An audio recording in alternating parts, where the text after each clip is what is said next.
आज आज मी बनवणार आहे वालाच्या शेंगाची भाजी. एकदम सुकी पाणी न टाकता शिजून घेणार वाफेवर. बघू शकता कढईमध्ये तेल टाकून घेतलेलं आहे. जिरं, मोहरी, कढीपत्ता, कांदा छान पैकी मस्त गोल्डन ब्राऊन करून घेणार आहे. त्याच्यानंतर टोमॅटो टाकला. टोमॅटो छानपैकी झाकण ठेवून शिजून घेतलेला आहे. त्याच्यानंतर मिरची टाकलेली आहे.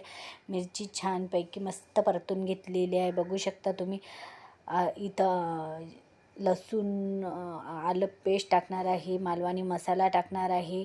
कांदा लसूण मसाला टाकणार आहे. हळद टाकणार आहे. धनेपूड टाकणार आहे. मीठ टाकणार आहे. छानपैकी मस्त परतून घेणार आहे. झाकण ठेवून मस्त शिजून घेणार आहे. त्याच्यानंतर एक बटाटा टाकलेला आहे कापून छानपैकी. त्याच्यानंतर आपल्या वालाच्या शेंगा टाकणार आहे. मस्त परतून घेणार. झाकण ठेवून मस्त 5 मिनटं शिजून घेणार आहे. परत शेंगदाण्याचं कूट टाकणार आहे. मस्त झाकण ठेवून परत शिजून घेणार आहे. इथं आपल्या वालाच्या शेंगाची भाजी रेडी आहे. कशी वाटली रेसिपी नक्की लाईक